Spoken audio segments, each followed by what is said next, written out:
मेरे बच्चों, कैसे हो आप लोग? चलो देखो, आज मैं आपको बताने वाला हूँ 9th क्लास का मोशन। मोशन तो तुमने पढ़ा होगा या फिर तुम उसके बारे में जानते हो, लेकिन आज मैं आपको बहुत अहम जानकारी देने वाला हूँ। प्लीज़ थोड़ा बने रहें, 5-10 मिनट के लिए देख लेना ज़रूर, ये ज़रूर आपको फ़ायदा पहुँचाएगी। ठीक है, तो बेटा देखो, हम शुरू करते हैं। मोशन 9th क्लास का चैप्टर है। तो मेरा सवाल ये है कि what do you mean by motion. हम लोग देखते हैं, हम इधर से उधर जाते हैं, गाड़ी चलाते हैं। आपको ये भी मालूम होगा सन एंड प्लैनेट सब के सब रिवॉल्व करते हैं, तो सब के सब मोशन करते हैं। तो what do you mean by motion? तो what do you mean by motion, तो मोशन हमें ये बताता है किसी भी ऑब्जेक्ट का change in position with respect to time. अगर किसी भी ऑब्जेक्ट का टाइम के रिस्पेक्ट में उसकी पोजीशन चेंज होती है तो हम उसे बोलेंगे मोशन। तो मोशन हम कितने तरह के देखते हैं वो हम बता दें आपको। पहली बात तो ये है कि एक टाइप का मोशन जिसको आप लोग बोलते हो लीनियर मोशन, जो हमें पढ़ना है इस साल। इसका नाम कई सारा है। एक होता है रेक्टिलिनियर मोशन, या फिर आप इसी को बोलते हैं स्ट्रेट लाइन मोशन। ये सब के सब एक ही टाइप का मोशन है। सब नाम ध्यान रखना, कभी ना कभी इसके बारे में पूछा जाता है। दूसरी अगर हम टाइप ऑफ मोशन की देखें तो हमने क्या पाया कि यार सर्कुलर मोशन भी होता है। सर्कुलर, जब हम किसी सर्कुलर ट्रैक पे घूमते हैं, आपको मालूम है घड़ी की जो मिनट हैंड, हार हैंड, सेकेंड हैंड्स रहती है, वो काय पे सर्कुलर मोशन करता है। तीसरी अगर हम बात करें तो ये भी होता है रोटेशनल मोशन। अब ये टाइप से बता रहा हूँ, रोटेशनल मोशन होता है, रोटेट करता है ऑब्जेक्ट, रोटेट करता है। तो ये हमें 11th क्लास में पढ़ना है। फोर्थ अगर हम बात करें तो एक ट्रांसवर्स मोशन भी होता है, और फिफ्थ जो है आपका पीरियोडिक मोशन भी होता है। पीरियोडिक मोशन मतलब मालूम होगा आपको कि जैसे कि अर्थ हर 24 घंटे में एक कंप्लीट रिवोल्यूशन करता है। तो ये टाइप ऑफ मोशन है। अब इतने तरीके के मोशन है और ये हम सब पढ़ना है, लेकिन हमें ये सब नहीं पढ़ना है। हमें 9th क्लास में ये पढ़ना है और इसके बारे में थोड़ा सा जानकारी हमें लेना है। ठीक है, बाकी चीज़ें हमारी ये सब 11th क्लास में है। इसके बारे में भी थोड़ा सा जानकारी आपको मिलेगा। कहाँ पर? ये साउंड वाले चैप्टर पे साउंड एंड वेव की बात आएगी तो आपको सिंपल पेंडुलम की बात किया जाएगा। ये तो हमारे मोशन है, लेकिन हमें पढ़ना है सिर्फ रेक्टिलिनियर मोशन। तो चलो हम इसके बारे में शुरू करते हैं। तो मोशन के कुछ टर्म्स होते हैं, इंपॉर्टेंट टर्म्स होते हैं, जिनको हमें याद रखना पड़ता है या फिर हमें पता होना चाहिए, तो ही हम जाके इस चैप्टर को अच्छे से समझ सकते हैं। तो वो हम अगर बताएं तो शुरू करते हैं हम लोग। पहला है हमारे यहाँ पे जो सबसे इम्पॉर्टेंट है, frame of reference. Frame of reference जो होता है, अगर हमने ये समझ लिया तो हम मोशन को अच्छे से समझ सकते हैं। मैं आपको एक छोटा सा एग्जांपल बता रहा हूँ, या फिर मैं एक ऐसे मजाक कर रहा हूँ कि मरे हुए कुत्ते को मैंने चलते हुए देखा। अब बच्चे सोचेंगे मरा हुआ कुत्ता चलेगा कैसे? नहीं, कुत्ता मरा हुआ था, वही मरा हुआ था, लेकिन मैंने चलते हुए देखा। इसका मतलब ये हुआ कि वो this dog is in rest but I am in motion. मैं किस में हूँ? मैं मोशन पे हूँ। तो इस तरीके से हमारे पास सो मेनी ऑब्जर्वेशंस आती हैं जहाँ पर इस तरीके से घटनाएं होती है। जैसे कि हम कार से जा रहे हैं, लेकिन हमारा जो पेड़ है वो पेड़ क्या होता है, बहुत तेज़ी से पीछे हुआ जाते दिखता है, लेकिन एक्चुअल में पेड़ पीछे नहीं जाता है, पेड़ नहीं जाता है, हम जाते हैं आगे। तो यहाँ से मुझे एक बात क्लियर हो गई कि फ्रेम ऑफ रेफरेंस को अगर हमें समझना है तो यही समझ में आता है हमें कि हमारा कार है, हम कार से हम जा रहे हैं, लेकिन यहाँ पे जो ट्री है वो ट्री क्या है, हमें पीछे जाते हुए दिखती है, लेकिन हम एक्चुअल में आगे जाते हैं। तो ये फ्रेम ऑफ रेफरेंस अगर आपने समझ लिया हो तो आप सारी चीज़ों को अच्छे से समझ सकते हो। ठीक है, ये तो फ्रेम ऑफ रेफरेंस हुआ। लेकिन हम आगे बात करें और भी टर्म्स के, तो उन टर्म्स में से सबसे पहले आता है आपका डिस्प्लेसमेंट। डिस्टेंस। हम एक एक टर्म्स को बहुत अच्छे से एक्सप्लेन करेंगे। देखो, हम एक एक करके स्टार्ट करते हैं। पहले distance. What do you mean by distance? अभी हमने बात करी कि मोशन क्या होता है, change in position with respect to time. तो what do you mean by distance? तो डिस्टेंस बड़ा सिंपल वे में हम डिफाइन करेंगे इसको। बोले path traced by an object. Path traced by an object is known as distance. इसका मतलब मैं इधर चला उधर चला, कैसे भी मैं टेढ़ा मेढ़ा आड़ा टेढ़ा चला, तो जब मैं चला तो यहाँ पर ये देखो ये क्या है, मेरा डिस्टेंस है। आपको वेव जैसा दिख रहा होगा लेकिन ये नहीं है, मैं ऐसा चला बस। ये मान लो कि मैंने डिस्टेंस 10 किलोमीटर ट्रेवल करा, मुझे कोई लेना देना नहीं कि मैं किधर चला। रात को खाने के बाद मैं टहलने निकल गया, तो यहाँ पर देखो ये तो हमारा डिस्टेंस है। कोई भी पाथ ट्रेस करना है विद रिस्पेक्ट टू टाइम, और ये 10 किलोमीटर के लिए मुझे 1 घंटा लगा, कुछ भी लगा, ठीक है। लेकिन यहाँ पे डिस्टेंस तो समझ में आ गया, लेकिन डिस्प्लेसमेंट का खेल थोड़ा अलग है। डिस्प्लेसमेंट की अगर आप बात करो तो डिस्प्लेसमेंट कहता है shortest distance between initial and final point, या शॉर्टेस्ट डिस्टेंस बिटवीन 2 पॉइंट। बात समझ में आ रहा है? फाइनली मैं आपको इस बात को समझाना चाह रहा हूं कि कैसे शॉर्टेस्ट डिस्टेंस होगा। ये कुछ ऐसा मैं चला, यहाँ पर देखो ये इस तरीके से डिस्टेंस, ये तो हो गया मेरा डिस्टेंस, लेकिन ये जो है ये आपका डिस्प्लेसमेंट है। चलो ये अगर मेरा 6 किलोमीटर है तो ये हो सकता है कि आपका 2 किलोमीटर हो। शॉर्टकट, कुछ बच्चे होते हैं जैसे कि बाइक चलाने घर वाले देते नहीं है, लेकिन फिर भी ये बाइक लेके चले जाते हैं, तो बोले शॉर्टकट ले, आगे पुलिस होगी। तो ये शॉर्टकट जो होता है यही आपका डिस्प्लेसमेंट होता है। फॉर एग्जाम्पल मैं एक छोटा सा एग्जाम्पल लेने की कोशिश कर रहा हूँ। एक कोई पाथ मैं ट्रेस कर रहा हूँ, जो कुछ ऐसा जा रहा हूँ, यहाँ से मैं कुछ ऐसा कुछ यहाँ से ट्रेवल करा मैंने 5 किलोमीटर और यहाँ से ट्रेवल करा मैंने 3 किलोमीटर, तब बताओ ये कितना होगा। अगर ये राइट एंगल ट्रायंगल बनता है तभी थोड़ी देर बाद आपको मैं कुछ एग्जाम्पल्स बताने वाला हूँ, जो ये होगा आपका 4 किलोमीटर। क्या मेरी बात समझ में आ रहा है? ये हो गया मेरा डिस्टेंस टोटल जो है वो हो गया 5 + 3 = 8 किलोमीटर, बट मेरा डिस्प्लेसमेंट जो है वो है 4 किलोमीटर। देखो शॉर्टकट तुमने लगा दी क्या? अब ये इसी तरीके से शॉर्टकट के हमारे पास बहुत सारे एग्जांपल्स हैं जिनके बारे में अक्सर क्वेश्चन पूछा जाता है। मैं आपको हर एक क्वेश्चन को क्लियर करता हूँ। देखो पहला क्वेश्चन ये है,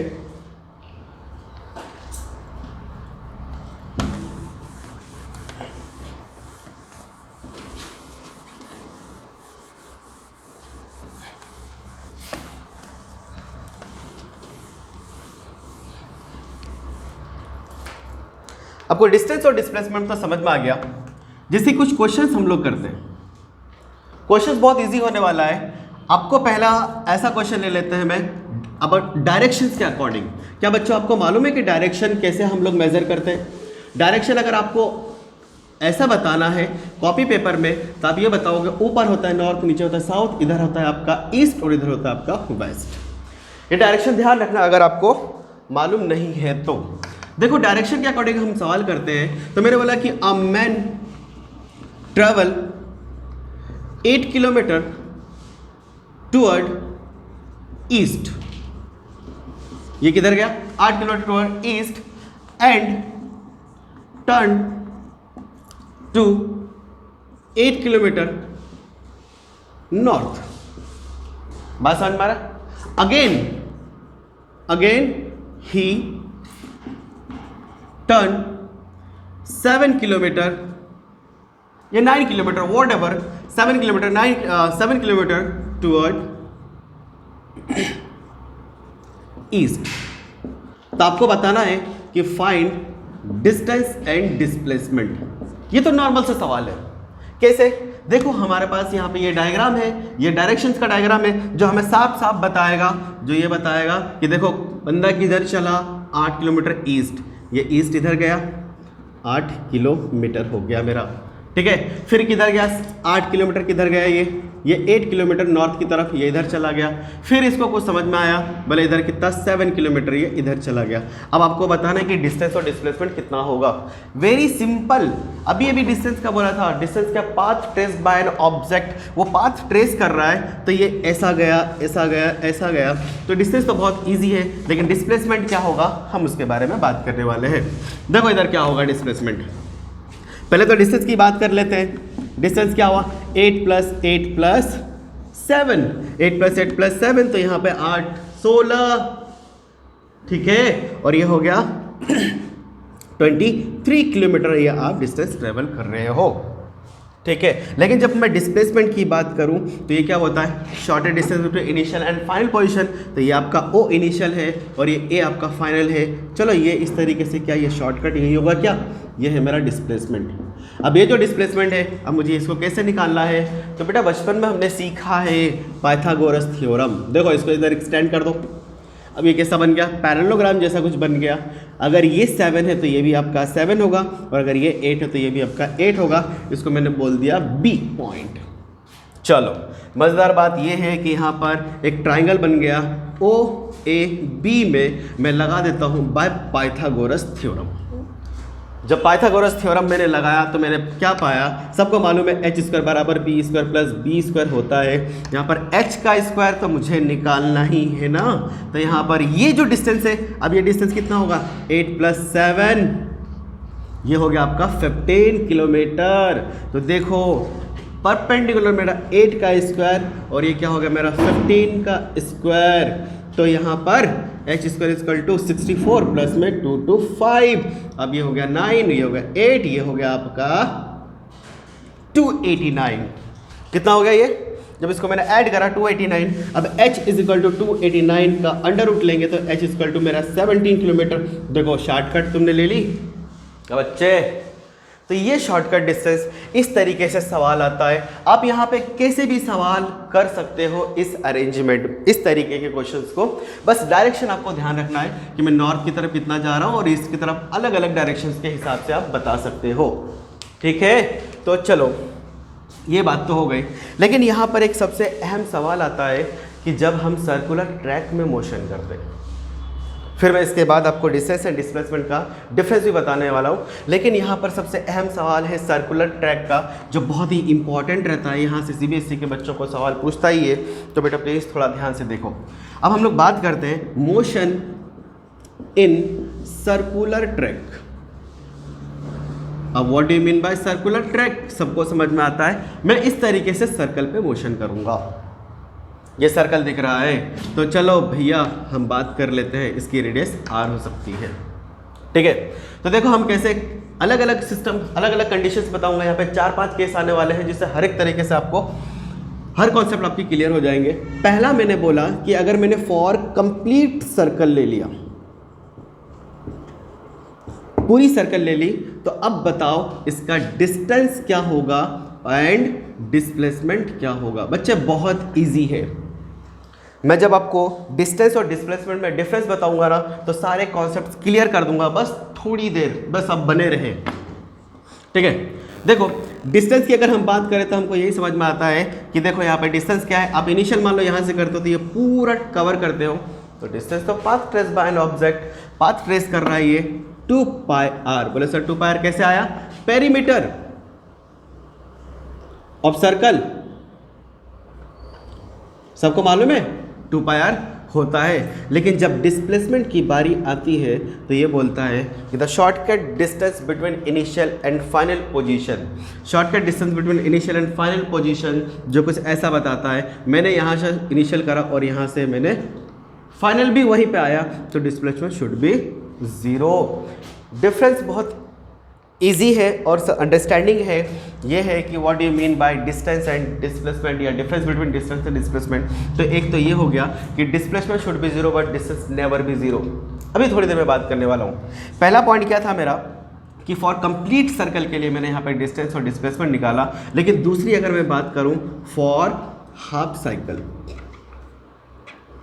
अगर फॉर हाफ साइकिल अगर मैं लेता हूँ, इस हाफ साइकिल को ऐसे भी बोलते हैं बच्चे कि 1 पार्ट ऑफ 2। इसका मतलब एक आप कंप्लीट सर्कल लो और इसका क्या करो, आधा कर दो। तो देखो एक पार्ट लेना है टोटल पार्ट में से, 2 पार्ट में से, तो कुछ ऐसा हो गया क्या मेरा सेमी सर्कल, जहाँ पे इसकी रेडियस r है और इसकी रेडियस r है। r की वैल्यू आपको कुछ भी देगा, आप लगा लेना कॉन्सेप्ट।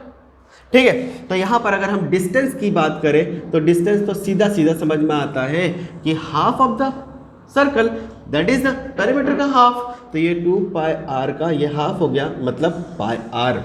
जो भी देगा आपको r की वैल्यू आप r की रख देना, और पाई की वैल्यू तो बच्चों को मालूम होगा 3.14 बोलो या फिर 22/7। ओके, चलो सेकेंड कॉन्सेप्ट क्लियर हो गया। ये ध्यान से ये सारे सवाल पूछते हैं, ये क्वेश्चंस ही है। थर्ड कंडीशन हमारा ये है, मैंने बोलते हैं यहाँ पे कि 1/4 of circle. 1/4 of circle, what do you mean bye 1/4 of circle? ये सवाल थोड़ा अच्छा है, इसके लिए आप डिस्टेंस और डिस्प्लेसमेंट निकालो। चलो बच्चों ये सवाल मैं मिटा देता हूँ।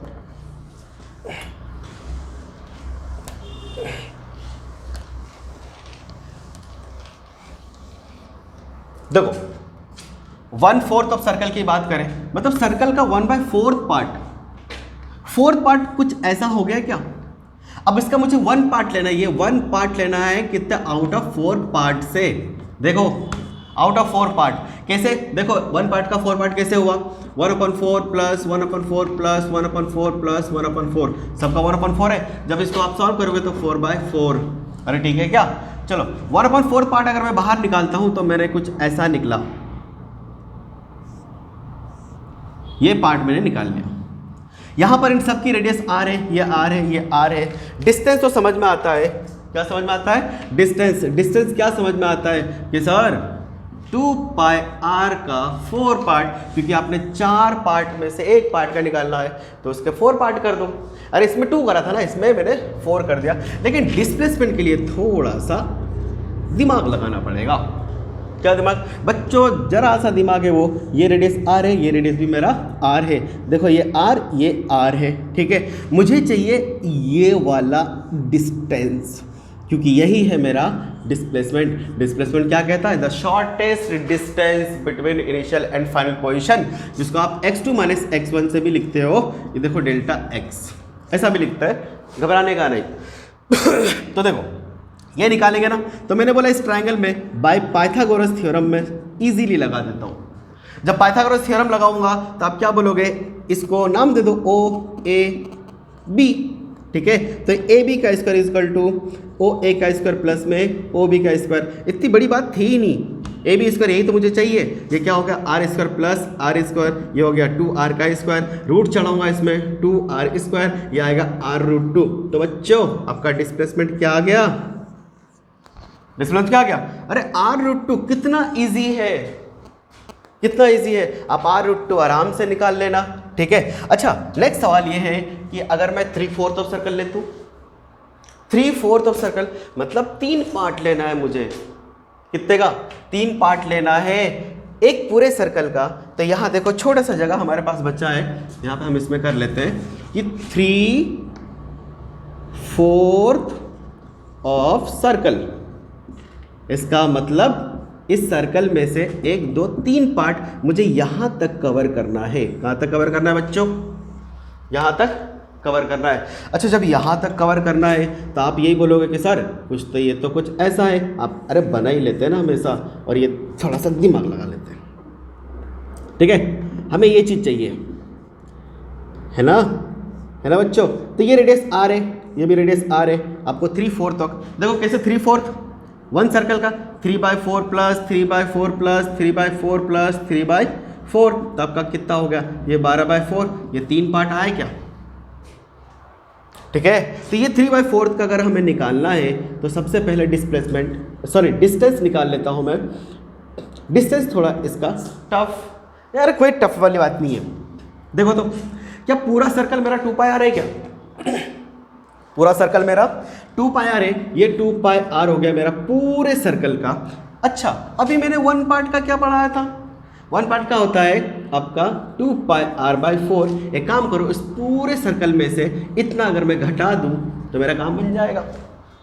देखो मैंने इतना घटा दिया, तो यहाँ पे 2πr मैंने कॉमन ले लिया। जो क्या बचा यहाँ पर 1 माइनस में 1/4, जो आया आपका 2πr इंटू 3/4। कि बच्चों सही है ना?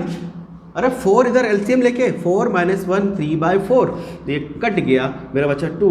ये 3πr/2 ये है आपका डिस्टेंस। क्या है? डिस्टेंस है, ठीक है। अब इसी का अगर आप डिस्प्लेसमेंट की बात करते हो तो चलो इनको हटाओ यहाँ से।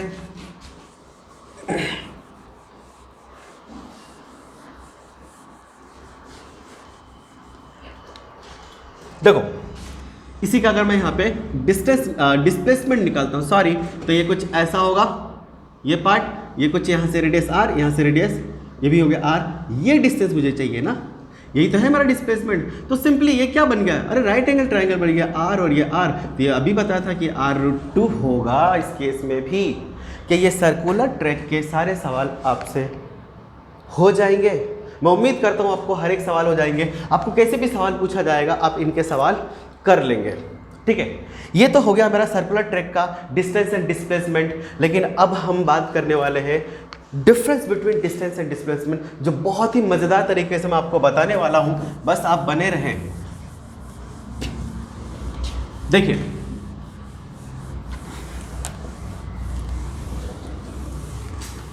और ये सारे सवाल आपसे पूछे जाते हैं, ऐसा नहीं कि मैं आप कुछ भी यहाँ पे बकवास करके जा रहा हूँ। अब हम लोग बात करेंगे कि distance versus displacement. Distance versus displacement, what do you mean by distance displacement? देखो सबसे सिंपल फंडा तो यही है कि आप इधर डिस्टेंस का कॉलम बनाओ और इधर आप डिस्प्लेसमेंट का कॉलम बनाओ, यही है ना। तो चलो हम भी यहाँ पर, लेकिन मैं उससे कई ज़्यादा बात करने वाला हूँ, इससे बहुत ज़्यादा बात करने वाला हूँ मैं डिस्प्लेसमेंट। पहली बात तो फर्स्ट डिफरेंस ये है कि डिस्प्लेसमेंट जो होता है, displacement path traced by an object. पहला डिफरेंस तो यही है, path traced by an object. कोई भी पाथ ट्रेस करता है उसको हम लोग बोलते हैं डिस्टेंस। और ये क्या है आपका shortest distance, distance between two point, ठीक है। ऐसा कुछ यही बोला था ना मैंने, ये x1 है, अगर ये x2 है ऐसा, तो ये डिस्टेंस मुझे निकालना है और ये डिस्टेंस होगा आपका डेल्टा x, जो होगा x2 माइनस में x1, यही है आपका डिस्प्लेसमेंट, ठीक है बच्चों। दूसरा डिफरेंस ये है यहाँ पर कि डिस्टेंस जो होता है, डिस्टेंस इज ऑलवेज पॉजिटिव, ये हमेशा पॉजिटिव होता है। डिस्टेंस आप जो भी पाथ ट्रेस करोगे वो पॉजिटिव होता है, इसका मतलब ये नेगेटिव नहीं हो सकता। डिस्टेंस ऑलवेज पॉजिटिव, लेकिन ये पॉजिटिव भी होगा, डिस्प्लेसमेंट नेगेटिव भी होगा और जीरो भी हो सकता है। एग्जांपल मैं हाथों हाथ यहाँ पे दे सकता हूँ। देखो पॉजिटिव एक सर्कुलर ट्रैक, ऐसा एक लीनियर ट्रैक ले लेता हूँ मैं, ये मेरा ओ इनिशियल पॉइंट है, ये मेरा बी फाइनल पॉइंट है। देखो ये डिस्प्लेसमेंट है, इस केस में डिस्टेंस और डिस्प्लेसमेंट दोनों बराबर है, ये पॉइंट मैं बोलने वाला हूँ। देखो यहाँ पर आप यहाँ से यहाँ तक चले गए, आपने कुछ डिस्टेंस कवर करी, आप रिटर्न आते हो यहाँ से लेके यहाँ तक, तो क्या इस केस में डिस्टेंस तो आपका डबल हो गया।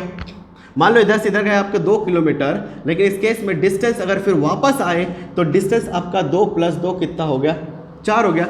लेकिन आप डिस्प्लेसमेंट की बात कर रहे हो तो ये डिस्प्लेसमेंट आपको ये दे रहा है 0। क्यों? अरे shortest distance between initial and final position, आपने कोई डिस्टेंस यहाँ पर ट्रेवल ही नहीं करी इस केस में आके। चलो अगर मैं इधर जाता हूँ तो अगर पॉजिटिव डायरेक्शन लेता हूँ तो इधर आऊँगा तो मेरा क्या नेगेटिव डायरेक्शन होगा कि नहीं होगा? ऑब्वियसली सबको समझ में आता है यार ये चीज़। तो अगर आप इधर आ गए और आपके इनिशियल पॉइंट से आप इधर आ गए तो ये चीज़ क्या आपका नेगेटिव में गया है क्या? तो देखो पॉजिटिव इधर, यहाँ 0 और इधर नेगेटिव। तो यहाँ पे बहुत सही सवाल पूछता है कि distance should be positive negative and, और sorry displacement should be positive negative and 0। एक बात हो गई। तीसरी बात ये है कि डिस्टेंस जो है ना always greater than displacement, distance always greater than और इक्वल टू डिस्प्लेसमेंट। समझ में आता है कि डिस्टेंस डिस्प्लेसमेंट से हमेशा ज़्यादा होगा, लेकिन बराबर भी हो सकता है। और ये जो होगा डिस्प्लेसमेंट, इसका अपोजिट हो जाएगा ना ऑलवेज डिस्टेंस। बोले सर चलो ज़्यादा तो समझ में आता है क्योंकि ये ऑलवेज पॉजिटिव होता है, लेकिन बराबर कब होगा? तो एक बहुत इंपॉर्टेंट पॉइंट यहाँ से आता है कि distance and displacement should B equal when an object move in straight line. क्या समझ में आया बच्चों? मतलब जब कोई बॉडी ऐसा स्ट्रेट लाइन पे ट्रेवल करेगी, स्ट्रेट लाइन पे, तो डिस्टेंस एंड डिस्प्लेसमेंट आपका दोनों बराबर होगा। क्या ये बात समझ में आया? ठीक है, ये बात समझ में आया। अगला डिफरेंस अगर मैं आपको बताऊं कि डिस्टेंस इंडिपेंडेंट ऑफ पाथ, ये पाथ के ऊपर डिपेंड बिल्कुल नहीं करेगा। क्यों? अरे कैसे भी चल लो आप, क्या फ़र्क पड़ता है इसको। लेकिन डिस्प्लेसमेंट जो है ये डिपेंड ऑन पाथ। अब डिपेंड ऑन पाथ कैसे? भैया आपको शॉर्टकट लेना है ना, आगे चौराहे पे पुलिस है, तो फिर आप क्या करोगे? अरे गली से शॉर्टकट ले। चलो इधर हो गया। अगर हम बात करें, ये तो कुछ छोटी छोटी सी बात है। अगर फिफ्थ की अगर हम बात करें तो यहाँ पर ये होता है स्केलर क्वांटिटी और ये होता है आपका वेक्टर क्वांटिटी।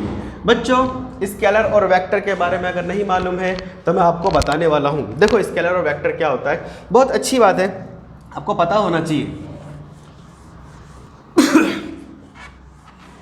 देखो पहली बात हम लोग कर लेते हैं, क्या बोला था? डिस्टेंस स्केलर होता है और ये वेक्टर होता है। ये रहा आपका यहाँ पर डिस्टेंस, छोड़ो ना, स्केलर क्वांटिटी क्या होता है और इधर वेक्टर क्वांटिटी क्या होता है। छोटी सी बात बताने वाला हूँ। आप पढ़ रहे हो फिजिक्स और फिजिक्स में यूज होता है ऐसा यूनिट वगैरह, तो जो भी फिजिक्स में यूनिट यूज होता है उसको हम लोग बोलते हैं फिजिकल क्वांटिटी। फिजिक्स में यूज होने वाले उनको हम लोग बोलते हैं फिजिकल क्वांटिटी। और फिजिकल क्वांटिटी में एक स्केलर होता है और एक वेक्टर होता है। ये ऐसी क्वांटिटी है जो ओनली मैग्नीट्यूड, क्या होगा इसके पास? सिर्फ और सिर्फ मैग्नीट्यूड होगा, और इसके पास मैग्नीट्यूड एंड डायरेक्शन दोनों होता है। क्या बोला मैंने? Magnitude and direction. Required magnitude and both. ठीक है, अब मेरी बात सुना यहाँ पर, what you mean by magnitude. देखो डिस्टेंस मैंने कुछ ऐसा ट्रेवल करा, ये डिस्टेंस है मेरा यहाँ पे 10 किलोमीटर। क्या है डिस्टेंस? केस में क्या है मेरे पास? 10 किलोमीटर। लेकिन यहाँ पर किसी ने नहीं पूछा कि तू किधर गया, कि तुम किधर गए, तो ये हो गया, इसमें कोई नहीं बोलेगा कि 10 किलोमीटर किधर गए आप। डायरेक्शन पूछा क्या आपसे, लेकिन आपको अगर बोल दिया कि भैया ये शॉर्टकट जाओ, तभी तो मंजिल पहुंचोगे। जब आप एड्रेस बताते हो ना, बोले शॉर्टकट जाओगे तो मिल जाएगा, तो यहाँ पे शॉर्टकट तो एक डायरेक्शन मुझे देना पड़ा, वही ईस्ट वेस्ट नॉर्थ साउथ।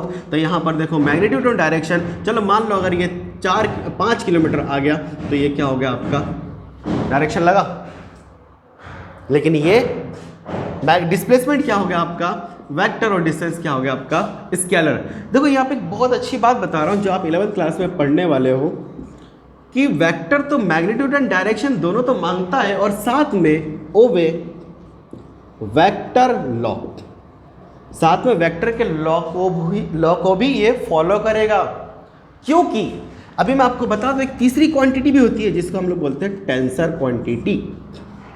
अब ये टेंसर क्वांटिटी क्या होता है भैया? ये भी मांगता है आपका मैग्नीट्यूड एंड डायरेक्शन। क्या मांगता है? मैग्नीट्यूड एंड डायरेक्शन, लेकिन नॉट ओबे वेक्टर लॉ, जो वेक्टर के नियमों को नहीं मानता है। अब वेक्टर के नियमों को नहीं मानता है लेकिन इसके पास डायरेक्शन और मैग्नीट्यूड होता है। एग्जाम्पल के तौर पे आपको मालूम है इलेक्ट्रिक करंट के पास डायरेक्शन होता है लेकिन इनके पास मैग्नीट्यूड नहीं होता है। तो ये है आपका स्केलर और वेक्टर और ये टेंसर। 3 तरीके की फिजिकल क्वांटिटी होती है। बच्चों अगर ये चैप्टर, अगर ये छोटा सा टॉपिक अगर आपको अच्छा लगा हो तो प्लीज़ लाइक और कमेंट जरूर करें।